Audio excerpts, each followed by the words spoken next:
Welcome back to Film Buff Bros, and in this episode, we're going to rank our favorite Martin Scorsese's 1990s films. Yep. All right, so from least favorite to most favorite, I can't even say that Age of Innocence is favorite at all. I think that Daniel Day-Lewis is a phenomenal actor, but and you know, he teamed up with Scorsese's for this one and Gangs of New York for the 90s. But yeah, no, it's just too, like, it's just not my cup of tea. I mean, I studied literature, got a degree in English, and just like, man, just like, it's just the stakes aren't very high, you know, and that's all I'll say. I'm just not a fan. Not my cup of tea. Kundun, good cinematography. Kundun, again, slow and boring, too artsy. I don't know what he was thinking. Bringing Out the Dead, artsy, cool cinematography, really good performance by Nicolas Cage and John Goodman. I like it, but I don't know. It's just like, I don't really like. I'm a weird person, I think, but I don't like films about weird people. Like, you know, like I like it when the stakes are high, and you know, obviously people's lives are on the line when paramedics are involved. But it's all right. It's good to watch once. In my personal opinion, I can watch it once and appreciate that it is a really good movie. Everything Scorsese's does is I was gonna say like a masterpiece, but I mean, you know, he pays attention to detail, and there's a reason he's been as successful as he has been for as long as he has been. But I mean, none of those three movies are movies that I could watch more than once.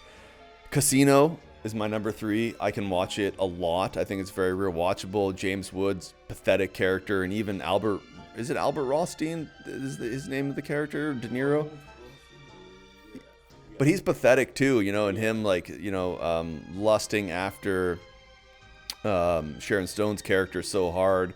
You know, she's using him. She even kind of reminds me of her character in Total Recall. You know, I was watching that last night, you know, her duplicitous nature. So that's my number 3, Cape Fear. Absolute 100% masterpiece. So rewatchable. It's poetic. It's just like with the narration of Juliette Lewis at the beginning, looking at the camera, and the theatrical nature of Robert De Niro's performance. You know, when he's pretending to put Nicolas Cage in a mock court at the end when they're on the boat and he's looking at the camera. It's just, I don't know, it's over the top performance by him, because he's like really trying to rub in Nicolas Cage's face that you've done me wrong.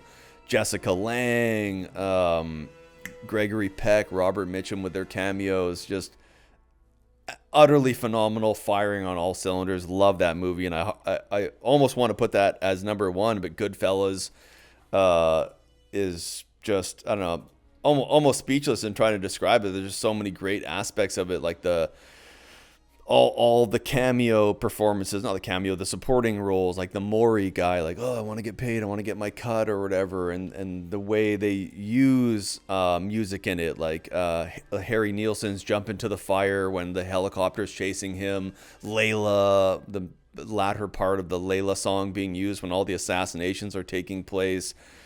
Pesci, man, oh goodness me, like, yeah, so phenomenal. Killing the kid over the guy from Sopranos, the spider character. It's just, I'm just so excited about that movie. Ultra super rewatchable. I'm sure that I don't need to convey to our viewers what a great film it is. Well, you're wearing the shirt too, so yeah, go watch it again, man. It's just, I love Goodfellas. Yeah, that's okay. Well, yeah, his body of work in the 90s, yeah, Kundun, I've never watched it, and I don't think I'm going to ever watch it. I don't think it's going to do anything for me. I watched about a quarter of it. Yeah, well, good for you, because I don't think I just don't think I want to waste my time on it. But, you know, but who knows? Maybe it's decent, but no, it just doesn't appeal to me. Age of Innocence. The only reason I'm putting that above Kundun, they're probably the same, interchangeable here. But I went to the Sun God Theater back when I was like in grade 3, and we all went to that movie with our like girlfriends and stuff. And so yeah, but I remember it was terribly long, and I don't know why we went. We were in like grade 4 or 5. I don't know why we went to that movie. But number 4, Cape Fear. Yeah, you really like this movie, and you know what? I do like this movie. But I like these other ones before it. But like the music in that movie, which is really derived from the original Cape Fear. Yeah, great thriller story. I love thrillers. Great performances. Nolte, I like him like better than De Niro in that movie, just because he's like more of the victim, and he's just usually a strong character, Nolte, and he's like this kind of weak character trying to find his strength in this. And so I like when like usually actors that play strong, tough characters play weak characters, and I think Nolte does that beautifully. Number 3, Casino. Yeah, great movie. So many good parts of it. Like you said, James Woods. Who else is in that? There's a lot of like great performances in that movie. He's kind of Don Rickles. Don Rickles. There was somebody else that is in the movie I was trying to think of, but it was Some guys from The Sopranos, I think. Yeah. I mean, like great. Looking at the backstage of a casino and the inception of Las Vegas, like almost like a documentary. With that, almost like some of his films, like because he's done so many documentaries, they almost borderline on documentaries with his narratives. Great coloring. Again, a little too much of the love story with Sharon Stone for me. Number 2, Bringing Out the Dead. I really like this movie. Nicolas Cage, Snake Eyes, these movies like this, he just does so much, so he's bound to do good performances. He looks tired as shit in this movie. And I did a video back in the day before we did Film Buff Bros about the parallels of Taxi Driver and this movie, with the loneliness factor and driving alone in New York. It's almost like a kind of a remake of Taxi Driver in that sense. But again, great music. Tom Sizemore is amazing. Tom Sizemore is just fucking a wild card all the time. Excuse my language all the time. But Sizemore swears a lot too. So, and yeah, it's kind of, I can't see how anyone would disagree that Goodfellas is his best film of this decade, if not his best film, period. Because everyone's talked about this movie.